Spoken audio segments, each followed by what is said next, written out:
Hi, folks. I'm George Valentine. I'm an employment services specialist, have been for over 20 years. And I help people who have challenges in their job hunt to move toward their dreams.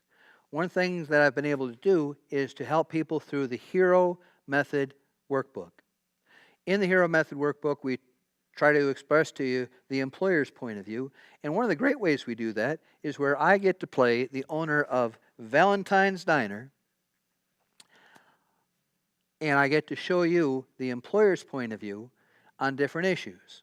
For example, one of the things that I talk to a lot of folks about is the sense that when you apply for work and you don't hear back, or you apply and you feel that you're being disrespected. Please, folks, the vast majority of time, it's nothing personal, just business. It's not, you've gone through all this trouble to apply for the job, to do your best so that you're looking good and you're smelling good when you're walking into the employer, but it doesn't work out. Don't you lose 1 ounce of confidence in a situation like that. I'll tell you a little bit of story about what happened to me where I learned this lesson. You see, I was sitting around talking to some friends of mine about romance novels and about how on the cover of romance novels they usually have a picture of a gorgeous woman and a really big, strong, strapping man who's caressing the woman. And I thought, you know what?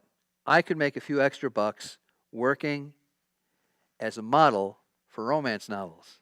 Now, I appreciate that I'm short, round, and bald, but maybe I'm what they're looking for.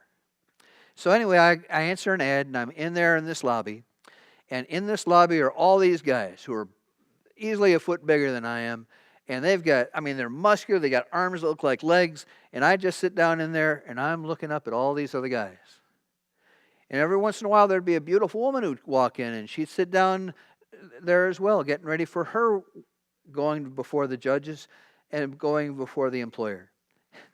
Well, what winds up happening to me is I get to sit down. They call my name. I come in and I talk with them. And they say, are you the guy here to bring us our coffee? And I said, no, ma'am. I'm the guy who's going to be your next model.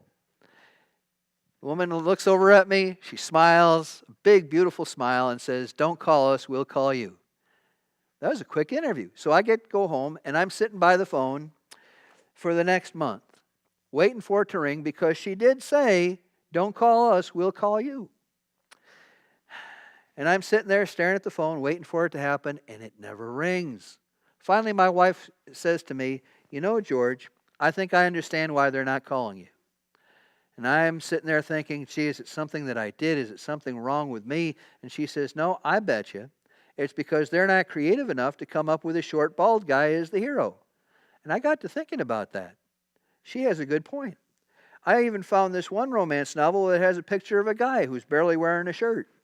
And I'm thinking, it doesn't have a woman in it. The guy barely is wearing a shirt. There must be something wrong with the romance novel business. Not that I'm saying sour grapes. I'm just saying, you know something? It's nothing personal. It's just business. So the next time that you go in for an interview and you don't get a call back, and you know what I'm talking about, it would be awfully easy for you to think, holy cow, what's wrong with me? Don't you lose an ounce of self-confidence. Get out there and understand that many times it's nothing personal, just business. Take care of yourself. Enjoy the day, and come on back to the diner when you get the next chance. Bye for now.